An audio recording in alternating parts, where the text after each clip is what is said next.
مستمعينا الاعزاء، اهلا بكم معنا وعبر كاميرا الاخبار والسياحه. اليوم يسعدنا ان نلتقي بالطالبه اسراء احمد البيلي بالفرقه الرابعه قسم الدراسات السياحيه بكليه السياحه والفنادق جامعه المنصوره، وحول مشروعات التخرج التي تمت خلال المرحله الماضيه. صباح الخير يا اسراء.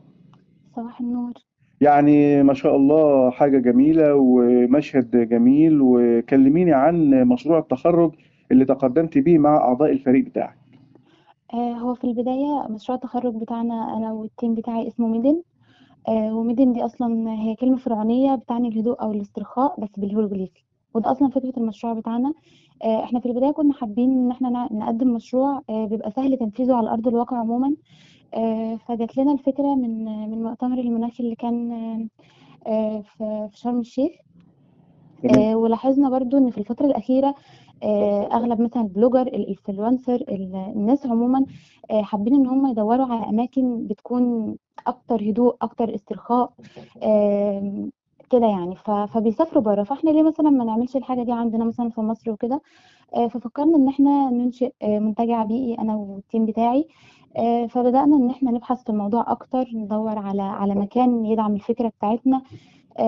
ف فتم اختيار مدينة مرسى علم وبالتحديد شاطئ شرم اللولي. لإن الشاطئ ده أصلًا أغلب الشكاوي اللي قرأناها عنه إنه ما بيقدّمش خدمات عمومًا. ده عمومًا الشكاوي اللي كانت بتيجي أصلًا سواء من مصريين أو أجانب، إنه مش بيقدّم خدمات، مع إن الشاطئ عنده مقومات سياحية كبيرة جدًا، حواليه أصلًا مميزات كتير جدًا. فبدأنا إن إحنا نعرف مميزات الشاطئ أكتر، نعرف إيه الأماكن اللي حوالين الشاطئ اللي تفيد برضه السائحين لمّا ييجوا لنا.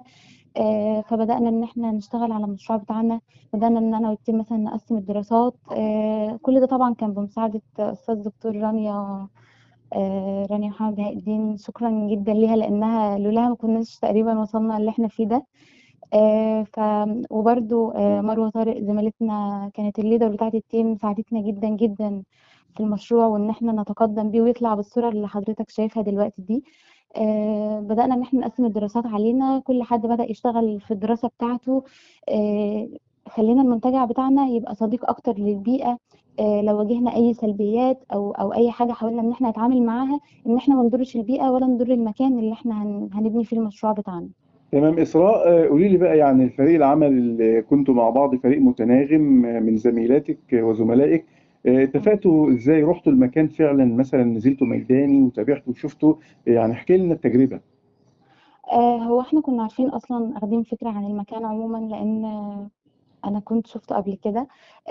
بس وقع الاختيار عليه زي ما قُلت لحضرتك، لإن إحنا كنا عاوزين نعمل مشروع يكون صديق للبيئة، وفي نفس الوقت لقينا إن المكان ده هو أكتر مكان مناسب، لإن هو صديق للبيئة وفي نفس الوقت كان في شكاوي إن هو ما بيقدّمش خدمات أصلًا. فإحنا اتعاملنا على البناء ده وكان الteam كُلّه متعاون جدًا، كنا بنساعد بعض في كل حاجة محتاجينها. ما حدش كان بيبخل على حد بمعلومة، سواء مثلًا أنا شغّالة في دراسة معيّنة، لو حد محتاج أي حاجة كنا مع بعض يعني. ودكتور رانيا طبعًا كانت معانا في كل خطوة. يعني فشكرًا بجد جدًا ليها، لإن هي اللي ساعدتنا في كل حاجة بجد. إسراء البيلي، يعني أقول مستقبلك بقى السياحي في العمل، محددة حاجة معينة ولا لسه هنجرب؟ لأ، هو إن شاء الله يعني القسم أصلًا بيأهّلنا لفرصة عمل كبيرة جدًا، سواء في مجال شركات السياحة، في مجال الطيران، في مجال الmarketing، في مجال يعني في كذا مجال. بس أكتر حاجة إن شاء الله ناوية عليها هو مجال الطيران عمومًا. موفقة دايما إن شاء الله، وحاجة جميلة جدا جدا. يعني شكرًا سعدنا جدًا بيكي، لحضرتك. ومستقبل مشرق قدامك يا إسراء إن شاء الله، وإحنا موجودين معاكم في أي حاجة تحت أمركم. وربنا يوفقك يا رب، ربنا يوفقك. صباح الخير يا شكرًا إسراء، جدًا صباح الخير. لحضرتك، صباح النور. كان معكم إسراء أحمد البيلي، الفرقة الرابعة قسم دراسات سياحية، كلية السياحة والفنادق جامعة المنصورة. شكرا يا إسراء.